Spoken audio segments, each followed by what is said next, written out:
আমি daily entertainment থেকে শর্মিষ্ঠা। আজকে আমার সাথে রয়েছে নির্মাতা মোদক, যিনি প্রডিউসার আমি যখন হেমা মালিনী। তো দাদা, এটা প্রথম বাংলা ছবি যেটা প্রডিউস করছেন? না, আমি এর আগেও 4টে সিনেমা করেছি বাংলা। একটা সিনেমা আর রিলিজ হবে, আর এটা এখন রিলিজ হচ্ছে। তো আপনি মানে কোন ইন্ডাস্ট্রি থেকে বিলং করেন? মানে এমনি নর্মালি আমি আমেরিকায় থাকি, তো আমি বাংলা সিনেমা এই 1 বছর হলো শুরু করেছি। তো হঠাৎ করে ইন্টারেস্টটা এলো কি করে যে বাংলা সিনেমার প্রডিউসার হিসেবে কাজ করবো?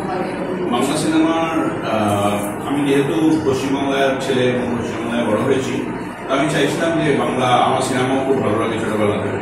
তো আমি চাইছি যে সিনেমা ইন্ডাস্ট্রির লোকেদের একটু হেল্প করতে, যাতে আমরা ওখান থেকে এসে বাংলা রিজিওনাল ছবিগুলোকে, বাংলা সিনেমাগুলোকে আরো ভালোভাবে প্রমোট করা যায়, আরো ভালোভাবে লোকে দেখতে পায়, এবং বাংলার একটা বড় সম্মান পৃথিবীতে আসে বাংলা সিনেমা। তো এই যে সিনেমাটা আসছে আমি যখন হেমা মালিনী, হ্যাঁ আমি যখন হেমা মালিনী, তো এই হেমা মালিনী মানে নামটা শুনেই তো মানুষের একটা বেশ নস্টালজিয়া হয়। আপনারও তাই ছিল বোধহয়?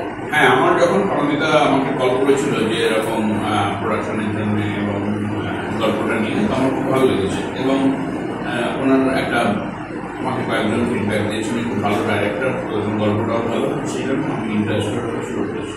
নামটা শুনে কথাবার্তা কিছু মনে হচ্ছে? হ্যাঁ, হেমা মালিনী গল্প। তবে যখন আমি গল্পটা বুঝেছি যে হেমা মালিনী তো অনেক রকমের হয়, মানে হেমা মালিনী রিয়েলও একজন আছেন যিনি ড্রিম গার্ল, কিন্তু তাছাড়াও এই গল্পটা যেভাবে করা হয়েছে, যেভাবে বলা হয়েছে, যেভাবে এক্সিকিউট করা হয়েছে, এটা একটু ডিফারেন্ট টাইপের।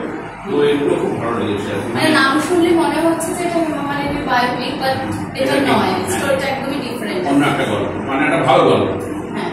তো ইন ফিউচার আরো কি কি কাজ করার দাদা ইচ্ছা আছে? আমার এই জাতীয় সিনেমা, থ্রিলার বা কিছু কমেডি শো বাংলায়, এগুলো করার ইচ্ছা আছে। এবং নতুনদের সাথে কিছু কাজ করার ইচ্ছা আছে? আমি নতুনদের সাথেই করতে চাই, কারণ হয়তো পুরোনো না থাকলেও কিন্তু আমি চাই নতুনদের অপরচুনিটি দিতে, যারা ভালো অভিনয় করতে পারে, বা অনেকে দেখুন ভালো ভালো ফ্যামিলি থেকে এসছে, যারা সুযোগ পাচ্ছে না, সেই তাদের সুযোগটা দেওয়ার জন্য আমি এসেছি।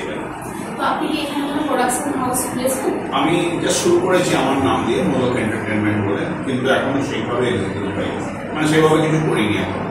মানে এটা বলা যেতে পারে একটা 4 নম্বর সিনেমা, মানে মোদক এন্টারটেইনমেন্টের আন্ডারে 4 নম্বর সিনেমা।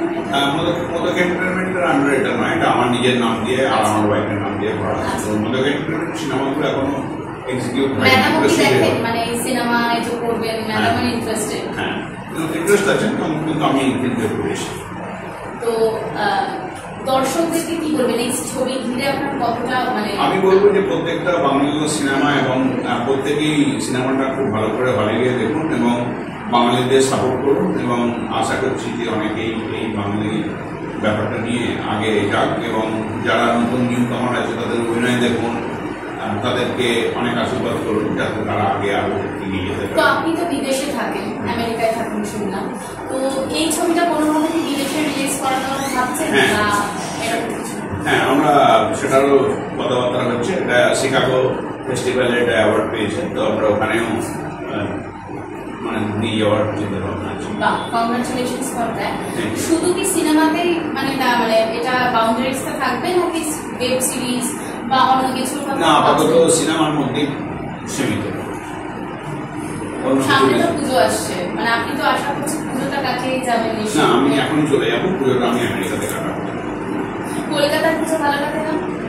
না, ভালো নিশ্চয়ই লাগে কলকাতায়, কিন্তু আমাদের যেহেতু আমরা ওখানেই থাকি এবং আমরা নিজেরাও ওখানে পুজোর সময় যুক্ত, তো আমরা ওখানেই ছুটে যাবো। আপনাদের ওখানে তো এই উইকেন্ডে পুজো হয়? হ্যাঁ, উইকেন্ডেও হয়, উইকডেজেও হয়, এখন সব জায়গায় মানে দিনে দিনেও পুজো হয়। তো আমাদের এখানে যখন ছবিটা রিলিজ করছে আমি যখন হেমা মালিনী, তখন কি ওখানে কিছু স্ক্রিনিং এর কিছু ভাবছেন? হ্যাঁ, আমরা চিন্তা করছি যে আপনার এটা হয়ে গেলে আরো একটা দুটো সিনেমা একসাথে নিয়ে গিয়ে জন্য। এটা কি প্যান ইন্ডিয়া রিলিজ হচ্ছে? সেটা পারমিতাদি বলতে পারবেন পুরো ডিটেইলসটা। থ্যাংক ইউ দাদা, এতটা সময় আমাদেরকে দেওয়ার জন্য। আপনাকে অনেক অভিনন্দন। সিনেমাটা হিট হোক আমরা চাইবো, অনেক শুভেচ্ছা রইল। Thank you.